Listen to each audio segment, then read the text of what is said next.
Hi guys, welcome to my channel. In this video I will show you some tips on how to use the mortar in Battlefield 1. I've always played a lot of support and I usually use a lot the mortar. It's a tool that can really disrupt the enemy, and its main advantage is that you can hit the enemy behind cover, which is really great. Also, since the introduction of the smoke shells, you can also use the mortar to give some cover to your team, as well as take the sight of the enemy. So let's start.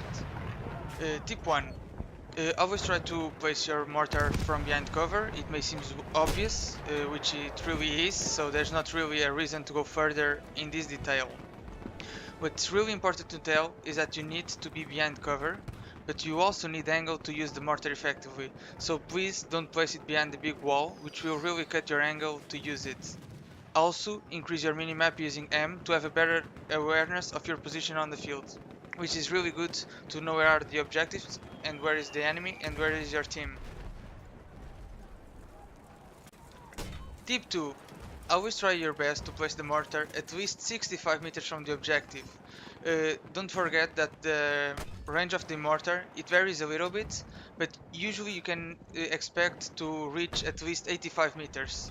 Taking into account that the enemy usually it's defending the objective from behind the objective and not it itself, it is good to have some spare meters to reach the enemy from behind the objective.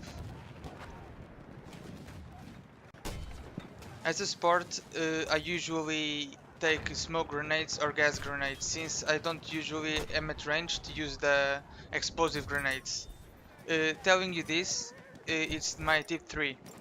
Use your gas grenades or your smoke grenades on your flanks. That way you can protect your flanks as well as give some cover that will last you some extra seconds, so you can hit more shells on the enemy. Entrou o Kardashian. Tip 3.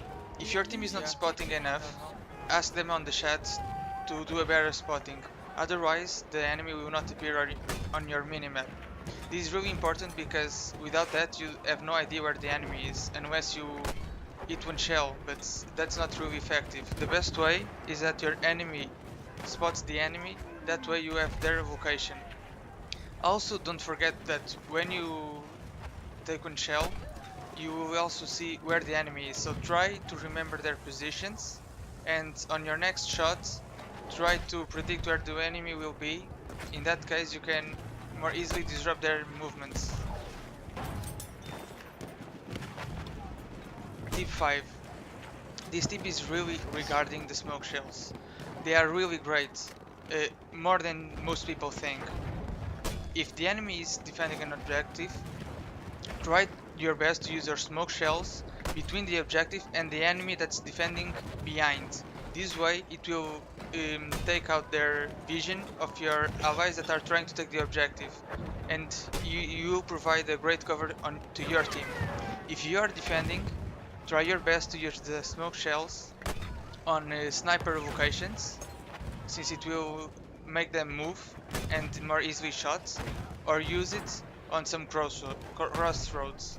This way, when the enemy leaves those crossroads and the smoke, your allies can easily kill them. If you have the vision of an enemy tank, especially heavy tanks, which are really slower, try your best to shoot at them, because you take not a lot of damage, but 15, which is kinda significant, especially if there are 2 mortars attacking it, or some assault units. But don't really waste your ammo. Try your best to wait for the enemy tank to stop, or at least slow down, and then predict their movement and then shoot. Don't forget that the tanks, especially if you placed your mortar really well, will not be able to see you, so you're safe while attacking them, and you will really provide a good help to your team. Also, a side note, between using the air shells or the explosive shells, I prefer to use the explosive shells since I can take damage on the enemy vehicles. Also, it will dig up holes, so your team have has more cover to advance. But if the enemy is really close to each other and they are stopping in one position, in that case the air shell will be better because it will take damage to much more enemies than the explosive shell. It's just a matter of preference and it depends on the kind of game. So just to finalize, don't forget that the mortar is a really great tool. It can really break a stalemate, which really happens in a lot of the battlefield maps, especially in operations, where using the smoke shells will provide a great cover to your team to advance, and also using the explosive shells or the air shells will also make the enemy move to other locations. Thank you for watching. If you liked, please click subscribe.